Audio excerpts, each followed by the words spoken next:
سلام أنا هبلنا فتواتنا كبراتن بيت السبت تقرأي برودكاست سيرفيس نعلة ربع عسرت شو عتسنة خلتشان عسرت شو متنام تمرت استواددو حذرتي وأنا ومعبالتات حزنا لكم قريبنا لنا حابرة وطانحتكم سناكم بمعدام نابزر زراتم تسقاقرنا أززتي سراويت تقراين أززتي حيل سلامن قدام بزي قجت كفتحو تناقروام زحزن تاريخ تقراي دحر موتات يوانس كدقامي ولون زبالو خلتا تنتن تدمان نازي داقا فهيبو ملوم بغالي حبريتات تقراين يرتران بقدر وطادراو قفان مناسينا وتدرنا بحادة أب مدرخ عالم سمان كوعو جميرو يرتران الزملكت ملاشي بالام كالي عبي زينا دما كاب سودان تسمع الله بارم سبعي دقا في زبال سراويت سودان قزيف عاوت تقونات زفوم منسي دبلومات جرن تعرفون ولوغ مناسي حبرة أفريقيا حجين نتاوجلهم بزي حقا من قدي قبل بيازات وسبات كبار روتوسين اللهم الله نزياتو من كالوت حتزرتي زيناتات نحيزنا لكم ملنا ينام سنة نحوم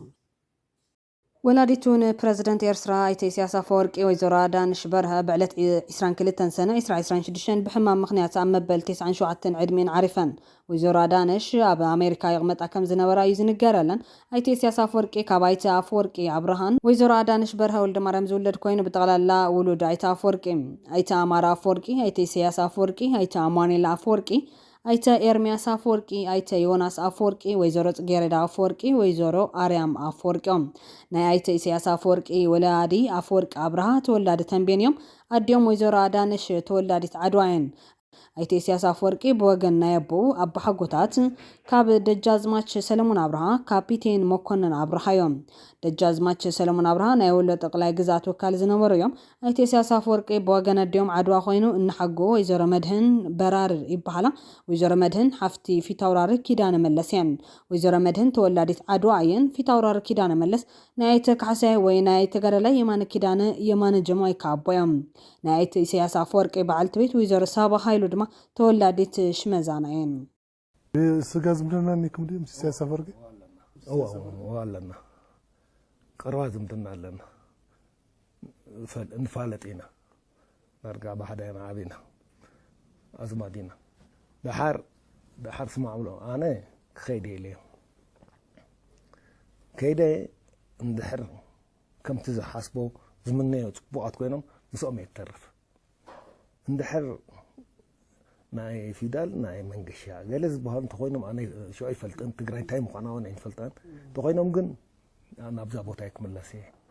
بزي عايز خيد بقولين خيد كم أجر كه قال خبرني أمريكا يتفرح عندها خمسة فلا لمن تكوز خد يقول هذا من لمن تكوز خد تقرأي عندي إذا هسك تقرأي وتقرأي مخانة يفلتي أنت تعيز أفرح لني والحنتي أفرح أنا قرأي نقرأنا متاي نفعلتنا حرّي فوق نو وش بقولني كده دستيلو كابو كاتر تهزكون جن ما تكار ريبورت قبل اللي ده حرت الله كاتقبري من بقولي بس يتسامعنا نخيت يا غايت تقراي جن أي تمالسكون جن تمالي سوون معو يرخبنا يون سرحنا مسبع السعود ده حرقنا باش مو أبوي ناس مراز موصو نبحقو أبوي نبحقو قوشو بال قوشو بادي هنيز بال مسألو لا ينيرو حماسين مجميز بال شو إرتراي بال حماسين مجميز فازي أب حماسين منيرو فازي أب حقوي كي ترفا أب حماسين عافيو أبوي ونا ويتولي عافيو جن somehow أب حقوي ناي تقرأي متسارم صنكر نيرو سلازي أبوي كل ساعة بزاعة تقرأي زارب عدنا يزبن دحار ودي أنا ودي عطوي 10 عام تخون جزا سريعه دحار مريت جيرو أبي ناي برتقان موز قلا دلو تايز بهالجارتين جيرو أب يحا عدنا مالتي سلازي تجزا كمرة كله كيدا نيرة ودي عطوي 10 عامتين نيرة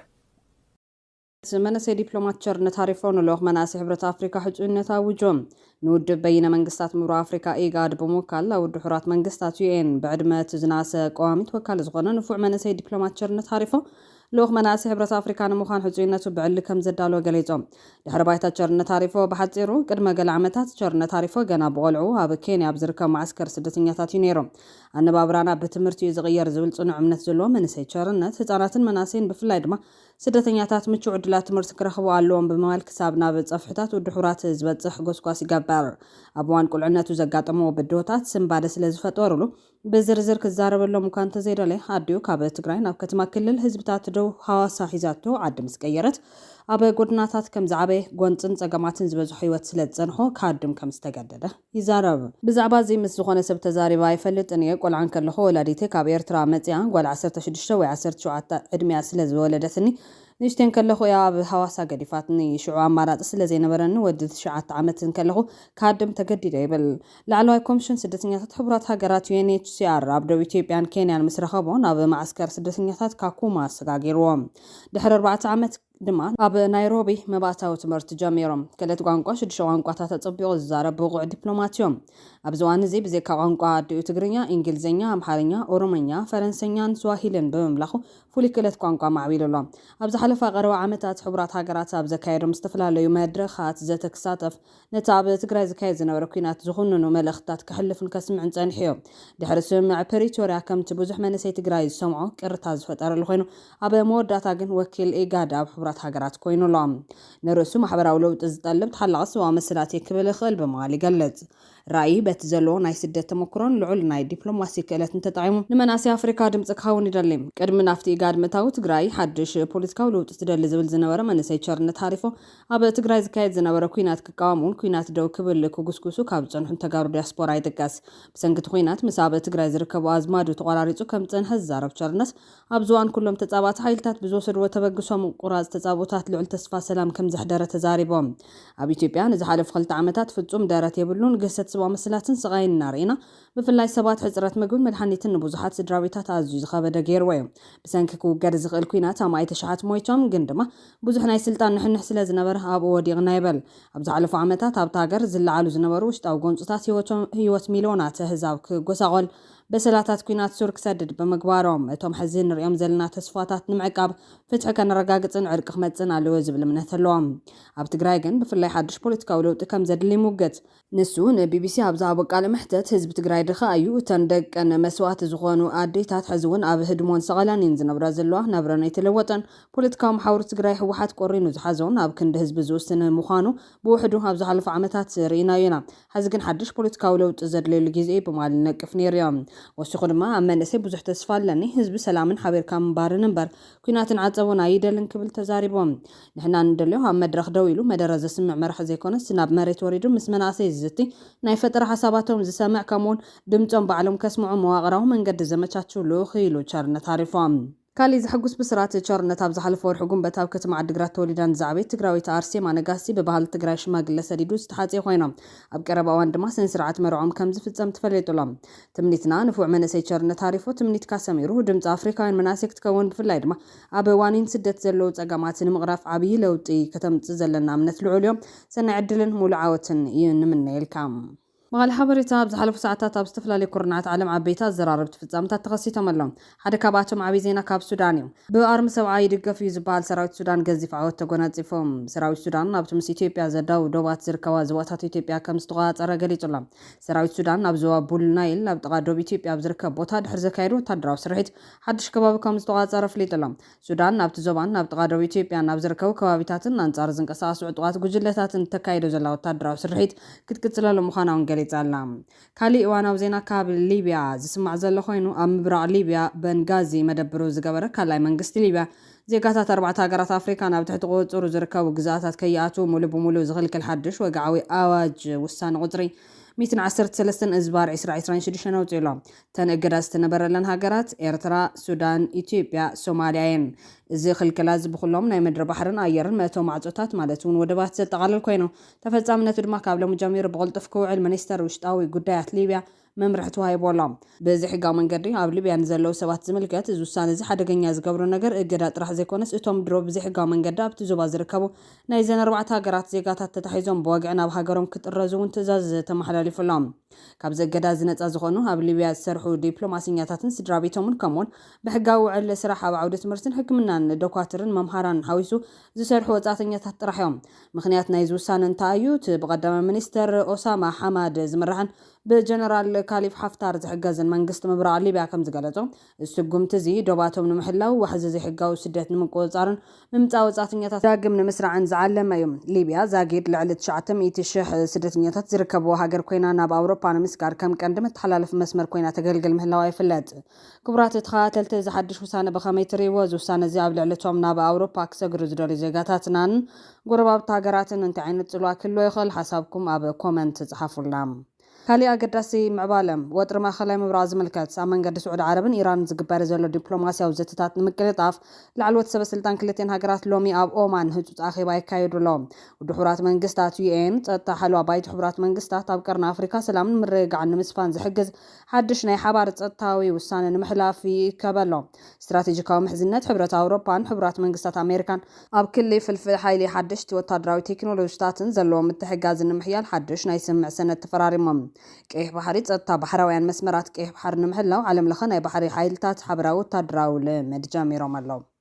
ብኻሊእ ሓበሬታ ትግራይን ኤርትራን ብግድድ ወታደራዊ ግፋን መናእሰይ ናብ ውትድርና ብሓደ ኣብ መድረኽ ዓለም ስመን ክወዓዋዕ ጀሚሮም ኤርትራ ነዚ ዝምልከት ምላሽ ይባላ ብመሰረት እዚ ድማ ምጥያሽ ኣባላት ሃገራዊ ኣገልግሎት ብሰንኪ ምስ ኢትዮጵያ ዝፀንሐን ዝቕፅል ዘሎን ግጭትን ወጥረን ክፍፀም ከም ዘይተኻእለ ሚኒስትር ዜናት ሃገር ገሊፆም የማነ ገብረ መስቀል ኣብ ኤክስ ኣብ ዘውፅኦ ጽሑፍ እቲ መንግስቲ ኤርትራ ዝቕፅሎ ዘሎ ግድድን ገደብ ኣልቦን ኣገልግሎት ከብቅዕ ዝግበር ምሕፅንታታት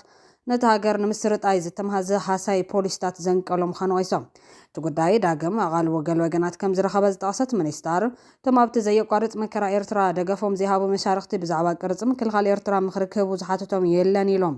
እቶም ምላሽ ዝሃቦም ወገናት መን ምዃኖም ግን ብንጹር ኣይጠቐሰን እንተኾነ ግን ኣብ ዝሓለፈ ሰሙን ፍሉይ ልኡኽ ሕቡራት ሃገራት ኣብ ጉዳይ ሰብኣዊ መሰላት ኤርትራ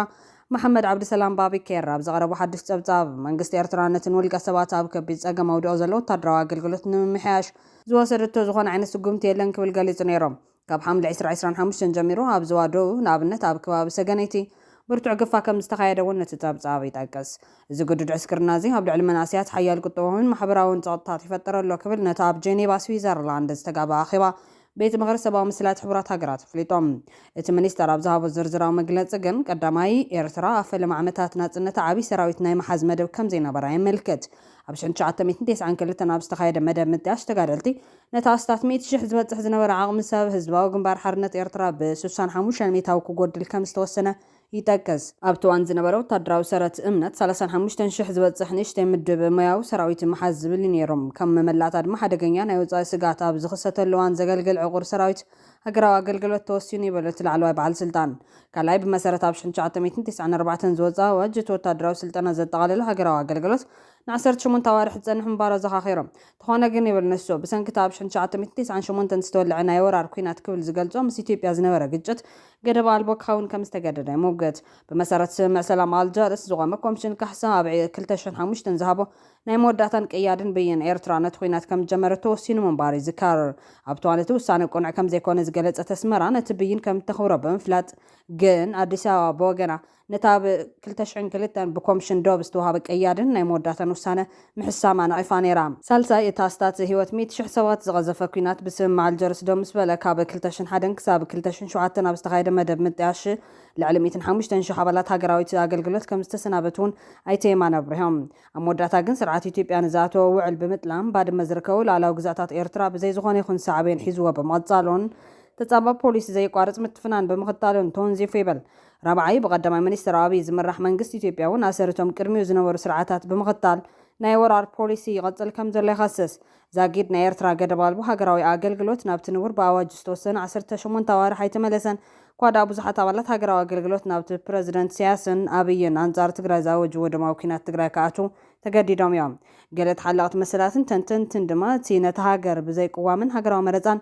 ንልዕሊ 35 ዓመታት ዝመርሓ ፕረዚደንት ኢሳያስ ኣፈወርቂ መናእስያት እቲ ሃገር ፖለቲካዊ ማሕበራውን ቁጠባውን ጠለባት ብምቕራብ ንስልጣኑ ከይብድህ ወመንቲ ኣብ ሃገራዊ ኣገልግሎት ተጸሚዶም ዕድሜኦም ክሕልፉ ይገብሮም ኣለዉ ክብሉ እዮም ዝምግቶም። ሚኒስተር ዜና ኤርትራ ከም 5 ነጥቢ ኣስፊርዎ ዘሎ ኣብዚ ፈታንን ኣጸጋምን እዋን ንጹር ኣባላት ሃገራዊ ኣገልግሎት ንምቅላል መንግስቲ ሓደ ስጉምትታት ምውሳዱ ዝእምት እዮም። ሓደ ካብኡ ድማ ነቶም ኣብ ሲቪላዊ ትካላት ዝተዋፈሩ ኣባላት ሃገራዊ ኣገልግሎት ሓድሽን ኣዝዩ ዝለዓለን ደሞዝ ተገይሩሎም ይበል። ብዛዕባ ክፍሊት ይኹን ደሞዝ ናይቶም ኣብ ሰራዊት ዝርከቡ ኣባላት ሃገራዊ ኣገልግሎት ግን ሓበሬታ ይሃበን። ኣብ መወዳታት ብገለ ወገናት ብዛዕባ ሃገራዊ ኣገልግሎት ኣብ ዝዋን ዝካየድ ዘሎ ሓድሽ ናይ ጸለመ ጎስጓስ ካብ ሓልዮት ህዝቢ ኤርትራ ይኹን ዞባዊ ሰላም ጸጥታን ዝብገስ ከም ዘይኮነ እዩ ኤርትራዊ ሚኒስተር ዝነቀፍ። ብሰንኪ ዝግድድን ገደብ ኣልቦን ሃገራዊ ኣገልግሎት ብኣማይ ተሽሓት ዝቁጸሩ ኤርትራውያን መናስያት ካብ ሃገሮም ሃዲሞም ናብ ስደት ክውሕዙ ጸኒሖም እዮም። ብተመሳሳሊ መንገዲ ኣብ ትግራይ እውን ኣዋጅ ጉዱር ወታደራዊ ኣገልግሎትን መቕጻዕቲ ተቃውሞን ክስረዝ ጸውዒት ቀሪቡሎም። ኣብ ትግራይ ግፋ መናሰይ ይቕጽል ኣሎ ዝብል ምንጭታት ኣብ ወረዳ ማይ ቅነጠል ጣብያ ሰላም ጉልጓሎ ዝበሃል ዓዲ ደቅኹም ንክጋደሉ ኣምጽዎም ብዝብል ምኽንያት ብዙሓት ወለዲ ልዕሊ ሓደ ሰሙን ኣብ ጣብያ ብሓደ ምልሻት ኣሲሮም ይርከቦም። ማንም ዝሓቶም ናይ ወረዳ ኣካል እውን የለን፣ ግን ክሳብ ወረዳ ዝመጹ ኣይንሰደኩምን ኢሎም ናይቲ ጣብያን ቁሸትን ኣመራርሓን ክእሰሩ ገይሮም ይርከቦም። ተዋና ገባርን ሓዳግን ዝኾነ ናይ ጣብያ መተሓባበሪ ተኽሉ ኪዳኑ ባህታ ምስ ናይ ወረዳት ወካሊት ኣመተ ጽዮን ትበሃል ኮይኖም እዮም ዝኣስሩ ዘለዉ ክብሉ እዮም ከሰም ዘለዎም። ሽም ዝርዝር ተኣሰርተ ወለዲ ቀሺ ገብረ እንቺኤል ገብረ መድህን፣ ቀሺ ገብረ መድህን ገብረ ዝጋብሄር፣ ቀሺ አረጋው ተፈሪ፣ ቀሺ ተኽላይ ሓጎስ፣ ኣይተ በረካ ሓሳይ፣ ንግስቲ መለሰ፣ ኣይተ ወልደ ርፋኤል ገብረ መድህን፣ ኣይተ ሃፍቱ ወልደ ማርያም፣ ቀሺ ተኽለ ማርያም ገብረ ኣበዝጊ፣ ኣይተ ገብራይ ኣረፋይና እዞም 10 ወለዲ ደቅኹም ኣጋድሉ ብዝብል ኣብ ጣብያ ሰላም ጎልጓሎ ካብ ዝእሰሩ ሰሙን ሓሊፎም ኣለዉ ዝበሉ ኮይኖም ብዛዕባ ዝኽሲ ብወገን ሰበስልጣን ዝተዋሃበ ምላሽ የለን። ትካል ተጣባቂ ሰብኣዊ መስላት ሂውማን ራይትስ ዎች ግን ክልላዊ መንግስቲ ትግራይ ነቲ ዜጋታት ብግዲ ናብ ወታደራዊ ኣገልግሎት ዘቱን ንተቃውምቲ ድማ ከቢድ መቕጻዕቲ ዝወስነን ሓድሽ ኣዋጅ ክስርዞ ጻውዒት ኣቕሪብሎም። እቲ ብሰሉስ በቲ ትካል ዝወፀ ጸብጻብ ከም ዘመላኽቶ ህዝባዊ ወያነ ሓርነት ትግራይ ህወሓት ነዚ ኣዋጅ ዘውፅአ ኣብ መጀመርታ ሰነ 2026 ነቲ ብፌደራል መንግስቲ ዝድገፍን ዕድመ ስልጣኑ ዝተናውሐሉን ጊዜያዊ ምሕዳር ድሕር ምላይን ምስ ናይ ኤርትራ ተመሳሳልነት ዘለዎ ኣገባብ ሃገራዊ ኣገልግሎትን ጽዑቕ ወታደራዊ ምልመላን ድሕር ምጅማሩን እዮም። ተጋሩ ገና ካብ በስላታት ጥዕናዊ ኩናት 2 ዓመት ኣይሓወይን ዘለዎ ክትብል ዝገለጸት ኣብ ትካል ሂውማን ራይትስ ዎች ምክትል ዳይሬክተር ኣፍሪካ ዝኾነት ላቲሻ ባደር ሰበስልጣን ትኽልል ነቲ ዘሎ ፖለቲካዊ ውጥረት ንምፍታሕ ንሲቪላውያን ብግድን ኣብ ወታደራዊ ኣገልግሎት ብምእታውን ነዚ ተግባር ንዝነቕፎ ብምቕጻዕን ክኸውን የብሎን ኢላ። እቲ ንዝነበረ ጊዜያዊ ምሕዳር ኣፍሪሱ ስልጣን ዝሓዘ ህወሓት ዝመርሖ ቤት ምኽርን መንግስትን ትግራይ ነዚ ንድፈ ኣዋጅ ወታደራዊ ክተትን ጻውዒትን ዘጽድቓሉ ምኽንያት ኣብ ልዕሊ ትኽልል ዘንጸላል ዘሎ ጸጥታዊ ስጋት ንምምካት ከም ዝኾነ እዩ ዝገልጽ። ይኹን እምበር ሂውማን ራይትስ ዎች እቲ ሓድሽ ኣዋጅ ዘይንጹርን ነተመዝማዝነት ክፉት ዝኾነ ሰፊሕ ትርጉም ዝህብን ቋንቋ ዝተጠቐመ ምዃኑ ብምግላጽ ብትርናዒፎም። በመሰረት ጸብጻብ ትካላት ሰብኣዊ መስላት ሰበስልጣንን ሓይልታት ጸጥታን ትግራይ ኣባላት ሓይልታት ትግራይ ዝኾኑ ናብ ኣሃዱታቶም ክምለሱ ይእዝዙ ከም ዘለውን ገዛ እናዞሩ ድማ ትሕቲ ዕድመ ዝርከብዎም ዜጋታት ብግዲ ይምልምሉ ከም ዘለውን ትትካል ሓቢሮም። በዚ ድማ ሰበስልጣን ትግራይ እቲ ንግዴታዊ ወታደራዊ ኣገልግሎት ሰፊሕ ስልጣን ዝህብን ተቃውሞ ዝቐጽዕን ኣዋጅ ክስሕብዎ ኣለዎም ክብል ተዓዛቢ ሰብኣዊ መስላት ጸዊዖም። ተዓዛቢ ሰብኣዊ መስላት እዚ ስርዓት ምስ ሃገራዊ ኣገልግሎት ኤርትራ ብዙሕ ተመሳሳሊ ባህርያት ከም ዘለዎም ገሊጾም። ግዴታዊ ምምልማል ዘይተወሰነ ግዜ ኣገልግሎት ገደብ ምንቅስቓስ ናጽነትን ንዝሃደሙ እውን ምስ ስድራ ቤቶም ዝሓውስ መቕጻዕቲ ከም ዘጠቓልል ሓቢሮም። ኣብ ሂውማን ራይትስ ዎች ምክትል ዳይሬክተር ኣፍሪካ ላቲሻ ባደር ድማ ህዝቢ ትግራይ ካብ 2 ዓመት ዝቐጸለ ወግን ሳዕቤናቱን ገና ኣይተፈወሰን፣ ሰበስልጣን ትግራይ ድማ ነቲ ፖለቲካዊ ውጥረት ብምግዳድ ሰባት ናብ ወታደራዊ ኣገልግሎት ክእትውን ነቶም ዝቃወሙ እውን ክቐጽዑን የብሎም ብማል ኣተሓሳሲባ። ትካል ሰብኣዊ መስላት ሂውማን ራይትስ ዎች ኣብ መደምደምታት ጸብጻቡ ሕብረት ኣፍሪካ፣ ኬንያ፣ ደቡብ ኣፍሪካ፣ ኣሜሪካን ሕብረት ኣውሮፓን ናብ ልዕሊ ሰበስልጣን ትግራይ ጸቐጥ ብምግባር ነቲ ናይ ግዲ ወታደራዊ ምልመላ ደው ከብሉን ነቲ ኣዋጅ ክስርዝዎን ጻውዒት ኣቕሪቦም። እቲ ንትግበራ ስምምዕ ፕሪቶርያ ምፍታሕ ዕጥቅን ሓለዋ ሲቪላውያንን ሓዊሱ ክከታተል ዝቆመ መካኒዝም ሕብረት ኣፍሪካ እውን ነዚ ጉዳይ ብህፁፅ መርሚሩ ብጉህዶ ጸብጻብ ክቐርብ ተማሕጺኑ ኣሎ። ኣብ ትግራይ ዝወፀ ኣዋጅ ጉዱድ ብሄራዊ ኣገልግሎት መቕጻዕቲ ተቃውሞን ክስረዝ ጻውዒት ቀሪብሎ። ክልላዊ መራሕቲ ትግራይ ነቲ ዜጋታት ብግዲ ናብ ወታደራዊ ኣገልግሎት ዘእቱን ንተቃውምቲ ድማ ከቢድ መቕጻዕቲ ዝውስንን ሓድሽ ኣዋጅ ከም ዘውፅኡ ይፍለጥ። ሂውማን ራይትስ ዎች ነዚ ክስረዝ ጸዊዑ። ተጋሩ ገና ካብ በሰላታት እቲ ዓናዊ ኩናት 2 ዓመት ኣይሓወዩን ዘለዉ ዝበለ ሂውማን ራይትስ ዎች ሰበስልጣን ትኽልል ነቲ ዘሎ ፖለቲካዊ ውጥረት ንምፍታሕ ንሲቪላውያን ብግዲ ናብ ወታደራዊ ኣገልግሎት ብምእታውን ነዚ ተግባር ዝነቕፉ ብምቕጻዕን ክኸውን የብሉን ኢሉ። እቲ ኣዋጅ እስትራቴጂያዊ ናውቲ ምክልኻል ዘበላሹ ንሰላምን ጸጥታን ትግራይ ኣብ ሓደጋ ንዘውድቕ ምጸላእን ዝተሓባበር ወይ ንሓድነት ግዝኣት ትግራይ ንዘፍርስ ዜግነቱ ብዘይገድስ ብሞት ይቕጻዕ ይብል። በዚ ድማ እቲ ትካል መቕጻዕቲ ሞት ብዝኾነ ይኹን ኩነታት ከም ዝቃወም ኣዘኻኺሩሎ። ብተወሳኺ ነቲ ወታደራዊ ክተት ንዝነቕፉ ተቃውሞ ንዘለዓዕሉን ክሳብ 25 ዓመት ዝበጽሕ ማዕሰርቲ ይወስን ካብ ወታደራዊ አገልግሎት ንዝሃድሙ ወይ ጻውዒት ንዘይኽብሩን ንኽሃድሙ ንዝተሓባበሩን ክሳብ 50,000 ብር መቕጻዕቲ ዘንብር እዩ አዘዝቲ ሰራዊት ትግራይና አዘዝቲ ኃይል ሰላምን ጉዳዮን ብዘይ ግጭት ክፈትሑ ጸቕጥታት ከም ዝገጠሞም ተሰሚዖም ወገን ትግራይ ዘለዎ አዘዝትን ሕድሕድና ክንጋጭ ሽርሕታት ይፈሓሰሉ ዝብል ክሳብ ዘቕርብሉ ዘለዎ ወቅቲ መሪሕነት ውድብ ስምረት ብብርጋዴር ጀነራል ገብረ እግዚአብሔር በየነ ወዳን ጦር ዝተመርሐ አኺባ ዓፋር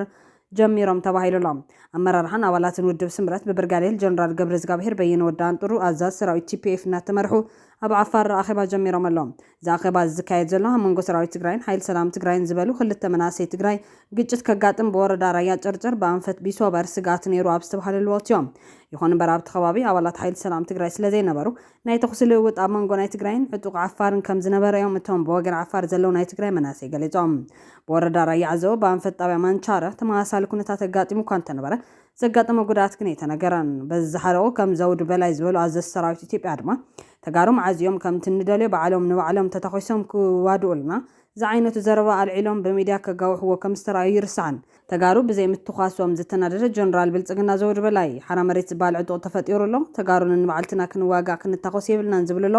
ነመንዳዮም ክትኩሱ ምስ መንዳዮም ክዋግኡ ዝብል ሕቶ እናልዓለም ሕርቃኑ ምቁፅጻር ኣቢቡ ኣብ መድረኽ ክዛረብ ዘመልክት ቪድዮ ዝወጽ ኮይኑ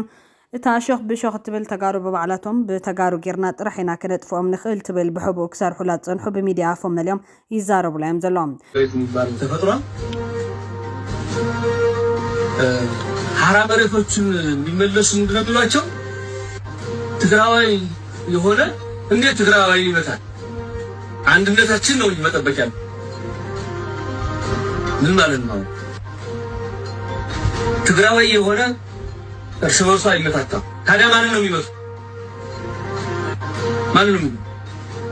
ነዘረባ ዝተመልከቱ በወገን ክልት እዩ ዘሎ መናእሰይ ዕጡቃት ድማ አዘዝቲ ሰራዊት ኢትዮጵያ ንሕናን ሰራዊትናን ኣይንዋጋን የግዳስ ተጋሩ ብተጋሩ ንሕድሕዶም ነዋደ እዮም እንተኢሎም ካብ ብክልቲ ወገን ዘሎ መሪሕነትና እንታይ ንፅበ ትዕቢት ወይስ ምዝርራብ ዘተ ዝብል ሕቶ ብምልዓል ምስ ውሽጣዊ ሓድነት ትግራይ ንተዓረቕ ክብሉ እዮም ፀዊዖም ዘለዎም አዘዝቲ ሰራዊት ትግራይን ኃይል ሰላምን ጉዳዮን ብዘይ ግጭት ክፈትሑ ጸቕጥታት ከም ዝገጠሞም ዝተሰማዕ ኮይኑ በወገን ክልቲ ወገን ዘለዎ መናእሰይ ንሕድሕድና ኣይንተኾስን በመሃል ተቃውሞ ካብ ምስ መሓሊፎም ምስ ናይ ትግራይ ሓበራዊ ጸላኢ እንተዘይኮይኑ ንሕድሕድና ኣይተዋግኡና በመሃል ራሕሪሖም ዝወፁ ከም ዘለዉ ምንጭታት ገሊፆም ዘለዎም ኣብ ማእኸል እዚ እዩ መሪሕነት ውድብ ስምረት ብብርጋዴር ጀነራል ገብረ እግዚአብሔር በየነ ወዳን ጦር ዝተመርሐ ኣኺባ ኣብ ዓፋር ጀሚሮም ተባሂሉ ዘሎ እዚ ብክልቲኡ ወገን ዘሎ ናይ ሕድሕድና ኣይንቃተልን ዝብል ሓድሽ ተቃውሞን ጸቕጥን ንፖለቲካዊ ልዝብን ተበግሶ ካብ ዝተፈላለዩ ፖለቲከኛታትን ተንተንትን ደገፍ ክረክብ ጀሚሩ ዘሎ ተስፋ ሚካኤል ንጉስ ሓደ ብዛዕባ ዘጋጠመ ጉጉይ መንገድን ክእረመሉ ዝግባእ መልክዕን ዝፅሓፉ ሰባት ኮይኖም ድሕሪ መስዋዕቲ ሃፀይ ዮሃንስ ትግራዋይ ክሳዱ ኣቕኒዑ ደረቱ ነፊሑ ክንቀሳቀስ ክብል ዝገበረ ህወሓት ዝፈጠሮ መንፈስ ሰዓራይነት እዮም ካብ ኢትዮጵያ ሓሊፉ ኣብ መድረኽ ኣፍሪካን ዓለምን ከም ህዝቢ ክፍለጥ ተጋሩ ከም ውልቀ ሰባት መራሕቲ ክኾኑ ዝኽኣለ እቲ ህወሓት ዝፈጠሮ መንፈስ ሰዓራይነትን ምቹው ኩነታትን እዮም እዚ ማለት ብውልቀ ሰብ ደረጃ ኩሎም ማለት እውን ካብቶም መስረቲ ቃልስን ሕዛብ ህወሓት ኮነ ካልኦት ውዳበታት ቲዴፓ ዓረና ስምረት ወዘተ ዘለው ፖለቲካውን ወታደራዊ መራሕቲ ማለት እዩ ዝብል መዘኻኸር ብምሃብ ተኻሊ ገጽ ህወሓት ድማ ህዝቢ ትግራይ ከምቲ ክሳዱ ከቕንዕ ዝገበሮ በኣንጻሩ ክሳዱ ከድንን ክሓፍርን ዝገብሮ ዘሎ በዓል ምዃኑ እዮም ዝኾነ ፖለቲካዊ ስርዓት ብዘይ ግደፍ ባህሊ ኣብ ስልጣን ትቕኒ ከም ዝበላሾን መዘዝ ሒዙ ከም ዝመፅን ርዱ እዮም ካብዚ ኣንጻር እቶም ብኩሉ ኣንፈት ኮይኖም ታሪኾም ዝዕዩኑ ዘለዉ ኣካላት ኣብ ዝኾነ ቦታ ገጥ ዘብሎም ሓይሊ ክሳብ ዘይተፈጠረ ዝባሰ መከራ ከም ዘዋልዱ ብዓይንና ንሪኦ ዘለና ጉሁድ ሓቂ ክብሊት ጉጉይ መንገዲ ክእረም ፀዊዕ ዘሎ ብተመሳሳሊ መንገዲ መንእሰይ ተንታን ተኽሊት ገብረ መስቀል እውን ብፍላይ ንመናእሰይ መሓዙት ታሪክ ተወኪሱ መዋፅኦ ትግራይን ተጋሩን ዝምልከት ወሳኒ መልእኽቲ ኣመሓላሊፉሎም ተጋሩን ከም መዋፅኦም ንሕድሕዶም ዘይምግጫው ምልዛብን ካብ ታሪክ ጨንጉዑ ኣገዳሲ መልእኽቲ ዘመሓላልፈ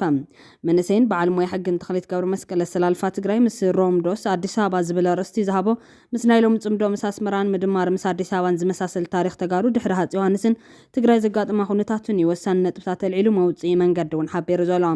ኣብ መእተዊ ቅድሚ ስምምዕ ፕሪቶርያ ምሕሳብ ክልክል ክኸውን ርዱ ነይሩ ስምምዕ ፕሪቶርያ በቀንዱ ነዚ እኩብ ዕንደራ ይጠጦ ኣቢሉ እቲ ክታም ተጋሩ ካብ ሓፈሻዊ ባህግን መዋፅኦ ነቲ ብሄር ውፅእ ኢልና ብደቂቑ ክንሓስብ ዕድል ዝኸፈተ ነይሩ ዓብዪ ከስቢ ስምምዕ ድማ ንሱ እዩ ኢለ ኣኣመን ዝበለ ተኽለይት እቲ ክታም ዝኸፈቱ ዕድል ግን ትግራይ ንዝመሰለ ከቢድ ናይ ዘመናት መዋቕራዊ ፀገማትን ሕቆን ከብድን ንዝኾኑ ልሂቃንን ዘሰክም ባይታ ዘለዎ ዓድን ቀሊል ውፅኢት ሒዙ ክመፅእ ይኽእልን ኣይከኣለን እንታይ ደኣ ከቢድ ስትራቴጂካዊ ደንገርገር ሒዙ ደባኽ ልክዕ ከም ኣቦታት ቀደም ልክዕ ከም ሰብና ቅድሚ ዘበናት ክብል ጠቂሱ ዘሎ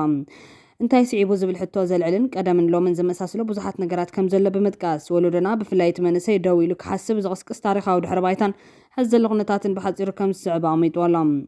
መንግስቲ ሃፀይ ዮሃንስ ኣብ መተማ ተበቲኖም ኣብቲ ውግእ ሃፀይ ዮሃንስ እንራስ ራእያ ድምፁ ተሰዊዖም እቶም ካብቲ ውግእ ዝተረፉ ልሂቃን ናብ ትግራይ መፅኦም ንኣሉላ ንመንገሻ እንደበበ ራእያ ንስብሓት ኣረጋዊ እንትኾነ ፍታሕ እቲ ፀገም ሰጥ ዝበለ ጎልጎሎ ይነበረን ኣብ ስትራቴጂካዊ መዋፅኦ ትግራይ ኢትዮጵያ ዝምልከት ደንገርገር ስዒቡ ልሂቃን ትግራይ ከበድ ስትራቴጂካዊ ደንገርገር ገጢምዎም ይበል ልክዕ ከምዚ ሎሚ ድማ በዚ ደንገርገር መንገሻን ኣሉላን ናብ ውጥጥ በፂሖም ኣሉላ ንኣዲስ ኣበባ ንዓናይ ተባሂሉ ይኸድን ኢሉ ንተንቤን ገጽ ሻፊቶም በሰንኪ ደጃት ስዩም ገብረ ኺዳንን ምስ ኣሕዋቶም ክንደይ ተጓኒጮም መስዋዕቲ ከፊሎም በዚ ሰንኪ ራስ ደበበ ራእያ ብዕጡቓት ራስ ኣሉላ ተሰዊዖም በዚ ሰንኪ ኣብ መንጎ ልሂቃን ትግራይ እቲ ዘመን መዓት ምክሕሓት ተፈጢሩ ልክዕ ከም ሰብና ሎሚ ይብል ናብ ሕዚ ተመሊሱ ድማ ሰብና ሎሚ ብምባል ሰብና ቀደም ኣብ ስትራቴጂካዊ መዋፅኦ ትግራይ ልክዕ ከም ሰብና ሎሚ ከም ሕወሓት ልክዕ ከም ባይቶና ልክዕ ከም ሙናት ልክዕ ከም ጌታቸውን ከም ስብሓትን ልክዕ ከም ወዲ ወረድን ፍሳሕ ማንጁስን ልክዕ ከም ፈትለን ጻድቃንን ልክዕ ከም በየንን ዓለምን ልክዕ ከም ወዳን ጡሩን ወድም በይተይን ልክዕ ከም ደጀንን ከም መሓርን ልክዕ ከም ኪዳንን ከም ክብሮምን ልክዕ ከም ካልእን ካልኦትን ልክዕን ከም ተስፋኪሮስ ኣሉላን ልክዕ ከም ኣቤልን ሃይላብን ልክዕ ከም ወዲ መናንን ዜማስን ልክዕ ከም ኣሉላን ስታሊንን ልክዕ ከም ኣብርሃ ተኽሉን ኣብርሃ ሃይለዝግን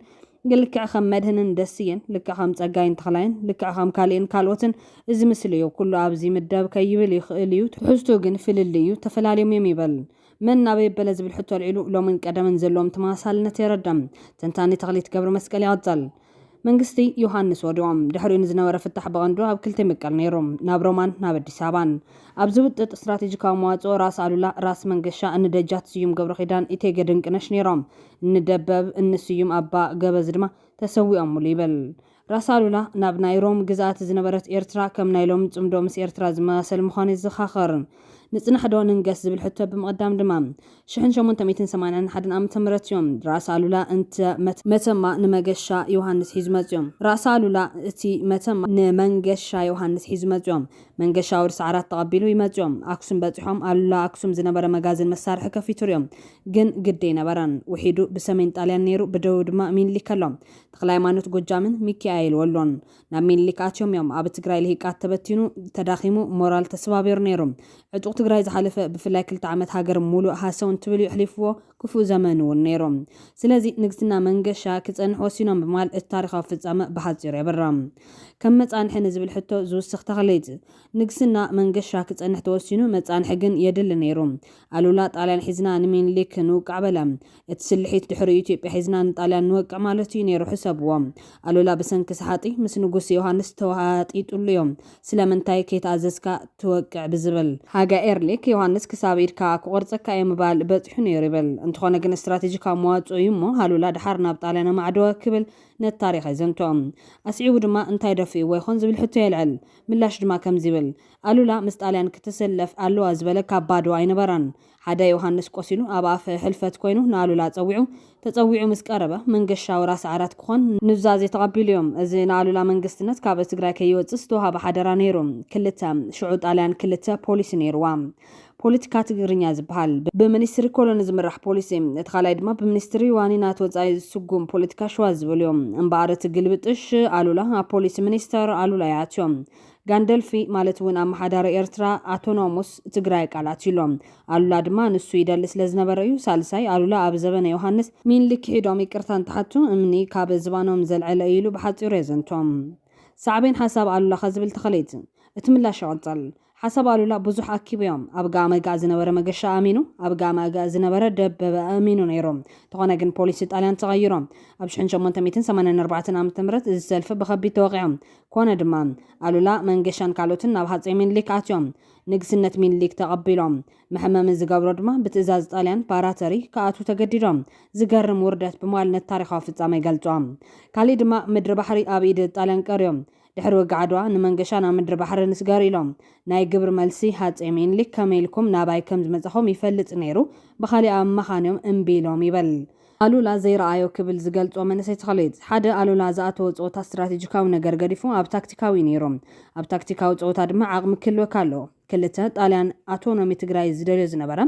معدك جيزي كامين ليك متوزخل تقام تقراي نجيزيو كم مكلاخليت بايتان متقامين يروم نغزال دما كم من طريتي حسوان يروم سلازك قوام بحق بعدا مجزات زلو عادين يروم سالساي مين ليك مدر بحرن طاليان زهابة تدقاوي ناي إنجليز حايل تردي كوني خل كندما تقراي أب سلطانو زنور حدقاون عبي تيران يروم سلازي سلفي آلولا نزز تقراي حدقا إيايا زبل امنت يقارد نيروم رابعي طاليان بخالي من قدي بوليتيكا شوا يسوقم كم زنبر آلولا حبريتا زنبر يمثلن حمشاي دحر طاليان إنجليز كم زلا كاب سمع حيوة تسترد يمثلن طاليان نيرتراز متى قداي جوبوليتيكا وددر فرنساين إنجليزن اتزمني نيروم أو على هيوات طاليان كاب كيح بحركوة زبل سمع يوهانسن إنجليزن نسلة عبي نحنح بإنجليز تتأليمو نيرو بمال نتاريخ وفت أما زرزر والله تخليت بمغزال منقشا نابتي نابزي كبل زقالتو مستنايلوم زلو تريو زمساسل تاريخيوم كم زيبل منقشا نقسنتو مساصنحا ابي كسلف زبل ام منقو قالولن حق انتقارقيرو نابز نابت كبل بزحت ملاليسيوم نقدمنا من لكيلوم كابو ناب طاليان كابونا من لك دجات دببر ايا دمتو ان راس سبحات ارغاو عقامون ابزك مداوي خوليوم يبل كالي عبيوي فتصامه زملكت دمام إتيجي وسيوم أبغابز من يوم كبلي حتى تمو مليسو دمام إتيجي دنكناش انكو حفتات يوانسين أحواتو كان يرمم إتيجي دنكناش كرمن نقوس تكلا جوارقس ممرعون فلما زت مرعوا نبلاتا قور خيدان دحر راس بيتودر ينيروم راس بيتودر قور خيدان كابتم قداموت تغتلتن شمنياتاتن يوهانس يوم إتيجي خرعتين سمت كلونين إتيجي كاب راس قور خيدان حدا ودن كل تسلستا قوالن وليدان تفاتحن اتودي دجات سيوم أبا قبز قبر خيدان يوم إتيجي نايد حار سباين مسموتو زمن زحلفو هاب منقستنت يوهانس يوم كما ما خريط عينت مالتي كبلي تعصان بايرو تافلاس تبهالو تحفت غيسو دمام إتيجي أب حاون كبيت سلواني رواني بلوم أب ودن سيوم دما زبالتام إتيجي ننقوس تكلا جورقس ناب تقراي كيمتو مخيران نيران نزت حيسوم ماتيوم دما أب عدوا تسعيرم زغلو زاريكا إتيجي بلحسب بوليتيكا مبارن يرد يبل تقراين إتيجين تماسلت مخانني ما نسيت غليت حفظ زلام مغنياتو دما حاوني وهانفس مسحلفو تقراي ناب طاليان دو أدسابات خون أي تدناقران ناب شوايلن أبش حنشو منتميتن سمانين حدن عم تمرد جميران نودن سيوم أبا قابزون بزيت أليوانو مخيران أكبلي قلتان زدفان مغنياتك زبل حتشو أوني العليوم يتقدن كنش عام بزقبا زردا مخانن صحف تاريخ بايرو تافلي عمتهم لمدن عبييو قوقحين نيران تقراي شو عزنا برا عغمي مسناي مليك قلت تحتنت نيروام بتوان تقراي محزنت ينبران ولن قجا من أنصارات سلفنين مدر بحري نبرن كولونيال لصلاي وري روايو اتي نهوان بتوان زنبره جوبوليتيكا سلالفا انجليز ون اما منغستنت يوهانس نبرن طلوان بوتان ريخا ايفلطون مبال زكالا يمسلن يبل بمقصال حساب بمسعاب سيوم اسلالفو مسدساوا نيروم نزا سلالفا زون بزح كينات اكايديوم اب تግራይ اب ሞዳታውን ተሰውዮም اب شحنشو منتميتن 83 عام تمرت دحر موتو ግና ወየና ሚን ሊካይናቱን ዝበሉ እና አሉላ ምዝغሉ ወርደቶም ድሕር ዓመትና ሚን ሊካቸውም ይተገውን መስዋዕት ወደን ምስራያ አሞዳቱ ኣብ ሓደ ገዳም ሽረ ተዓቂበን ህይወተን ቀጽለን ይብል حساب ندنقنش سحاتو زبلو دما حاج يوحنس نيتيغ حاون يوم سيوم دما ود حفتم بابو ود فتاويهم حاج يوحنس كبيد حدر غديفهم كيدم يوم ابستبتن حيل تግራይ ورس عرات حليفهم አሉላ ነዝ ሸለል ክብል ከቢድ ነይሮም መንገሻውን ከሞም ካልኦት ልሂቃን ሙሉእ ናብ ሚን ሊካቱ ከቢድዮም ስለዛ ኣብ ትግራይ ኩናት ሕድሕድ ከፊቱ በእንስዩም ግና መማረጽ ኣይነበረን ይበል عبي ودقات سب قدم فترة إرترايم نزع عبي مخنياتاو دقاوي وددر أوروباوين انتخوانا جن إن عالو لاز مرت واستراتيجيكين عم مفتار إرترا تروز النعقي مثلنن نيتي قدن كناش استراتيجيوم جحاشو كوان تنبرا عبا كايدو جن وستن قدلات بالحزن وري مثلن بمال التاريخ زازيمون عبنايلوم تماسال في الزعمة يمتزم تنتان تخليت كم زيبل دحر يوحنس قدم دحر ملس لوم يوم جن يتردنان إزيس تردنا دحر بريتوريين يروم سلازي دحر يوحنس قدم دحر بريتوريا لوم يو لكا خمسة قدم منجورينو سبحات مانجوس جيتاتشو صادقان አለው ይበል አብዘኒ አቦይ ስብሐት ፈትለ ወርቅ ጀነራላትን ካልወት ሊቃንን ዘለዎ ማለትን አዩ ውክልናዩ ምስሊ ይብሎም ንንገስ ዶ ንጽናሕናይ ዝዋን ሕቶ ምስናይ ቀደም ከምዝ መሳሰል ይዝገለጽ ከምዝ ድማ ይበል ሕወሓት ቀንዲ ዕላማ ምምላስ ፌደሬሽንን ልማታው መንግስትን እዮም እዚ ንምግባር ድማ 4 ኪሎ ሜትር ግድን ይኸውን ወልቃይት ኣብ ዝመቃን ዝራምበር ተነጺሉ ዝራይ ኮነን ይበል ፕሪቶሪያ መዕደግ ጊዜ ምዃኑን ይገለጽ ምምላስ ፌደሬሽን ይኹን ልማታው መንግስት ምስምዕ ፕሪቶሪያ ይጋጩ እዮም ስለዚ ፕሪቶሪያ መዕደግ ጊዜ ክኸውን ግዴታ ይኸውን ኣይተስብሓት ነጋ ቲኤምኤች ቀሪቦም ነዚኦም አረጋጊጾም ኣብ 2016 ዓመተ ምህረት ክብል ይዘኻኽር نالو لاز دفعه نحوحات دفعه كبلون تاريخه تماثالنا تعمد محزنة زمازون علامة يوم قالوا لا علامو نقصنا مليسكا مدرة بحري مملاس نيروم علامة سب تقراي لو مدمه مملاس فيدريشن لمعتاو منقصن يوم كاو معراب تقراي خون نزل مقوار دما ناو 4 خيلو مملاس يدلين سلازان زار 4 خيلو سل على كله دقافاين محازاني خون البرهان شعبية فانو اونا قزمتو نزيبل أصعيبو دما صمدو زرسعم قالولا زي رأيو زبلو نطبي يلعل قالولا زي رأيو لعلي ملسيلنا نرأيوم وشتاو عقم تقراي محازو تقراي انجليز زنبرا جوبوليتيكاو ربحا تفترو محزنات طاليان تقراين محير تاكتيكاو مخانو مين ليك نتقراي زلو مترطار زتناخر منبارو كاب عاوت عدوا مملاسو كما ابنت يوبل بالتماسال منقدين صمدو أمريكا زلو سلف أيرين أمريكا ماخل عقرقر إثيوبيا عمز تقرايو كوك عزلو تقرايو لهم كتنتنو قربا مخانم أي قبلن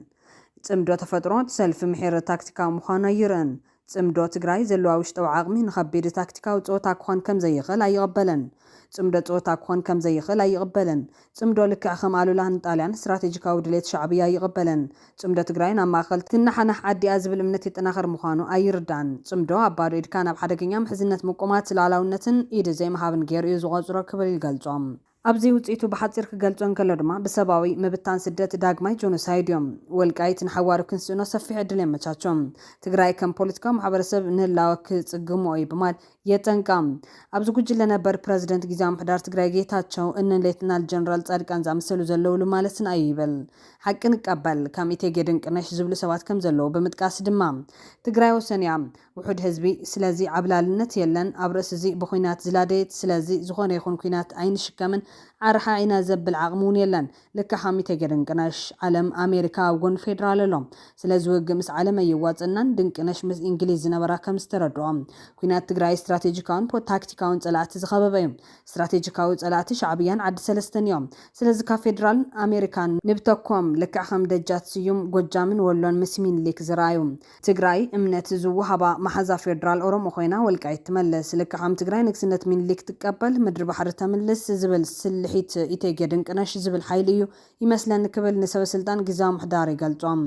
بريتوريا كم دلدل زملكات دمام بريتوريا أنا زحيل معدة جزي كونن مسجاجر دلدل مبار تمع فيدال هزر أنا يوم حكتات تجرين مبتع زغل دلدل كم نزبلو يردم سب جزام حدار زير أيوة زبالو كالنت بدمام حدا سب جزام حدار نتوديهم عدم كم زخم تخون زتلم وين برون يتجدن كناش دجات سيم قبر خيدان زين ورم عدل سب قمة نيروام أي تتعاملون كلتا إن يتجدن كناش سايكولوجي اللي كان تجارو يتعالي سوام نيز حلف تاريخ مرسع عن نقصنا يوحنس السايكولوجي دركنا إيد عين هبن يوم نسب قمة زود عون حوحات بينو عين بران أبتي إيد عين هبن زبل سايكولوجي زكاتت بشم كلهم حدا زخبر زانتا ناب سمين يبل نابدو زبل بتاكتيكاو وصيتهم زلو خنتات محلاو نير يبل تخونا جن زي سنة لبونا وي سايكولوجي زي كون نتاو ولا يكون كان سبات السلفين السايكولوجي محدا زلو مثلا يبل أمودات أدما دحري يوحنس لك عام تحزقت من نازل استراتيجيكاو دنجرجر سيعبو حيل قالوا لا ناب سمين مستاليان نسلف لهم حيل دنكنش دما مسدي سابا نخون نيروم حيل قالوا لا سن البونا تجراي تاريخ تجراين زبزح ليك عن تجراين زنور حيلهم كان دمن قد قالوا لا نقصنا مليسكا مدرب حرس لازنبره لك حمت مدنا بربع تخيلو تمليسكا معرابنا من لاس تجبر قال استخايدهم أمودات أجن باستراتيجيكاو سلف سماين مدرن سلازنبرو طالعنا من قد وراجيلهم نقالوا لا نمين ليكم نقصهم قبلوهم أجددهم ناب مين لكاتهم نبعلم كبيد وردتن مسان مدر بحر عندما سعيبهم سب سمين الزوان موداتو نبعلو وردت نتقراي معرابنا يمسان عدلونا تقارب كي يخون دويل كام حساب يدليم حيلتي جدن كناش تقراي بتشع زريا ملاش عقم سلازين برا نقصنت مين لك تقبل كاب فلمو قوام حيزان نودن تصويعنا مخيرا ودن تقاليسهم تسويهم كاند من قدي دنكناش نقصنا مبلاسين بران سلازي زحيلين تزعوت نيرو من الباش هاتيمين لك تقراي نسلطانهم كيساقو بوحدو طاليان كابس مرازة بارر العدل سافحين بري مسل لك عسل في قمة انتزعوت كم راياز تملس حادقا سلطان سلازي كونه معرابون كملاسين برز بالخوينهم نخول تقليلو ذاتا كتسوعن كالو دمام اتفل اللي أمان قحوات محازوت مغالستي ممهارتن وزتايم سلمن تايقن بحق سلمن تايز خل زرات مسواتن دقاقم كامن عسن تاريخ بوزح دوي دقاقم النالو بمال أمان قو تقارو لزب بمقبار مواتو بمحاز حدش تاريخ كتصحافت ألي بلوم نعزز تسراوي تديفن تبيفن زقات مزلو تغطي نلزب دما نتي مبقسي بمقبار مسل كبر موقسن نقول لهم سماعتات ساب تقراي سلام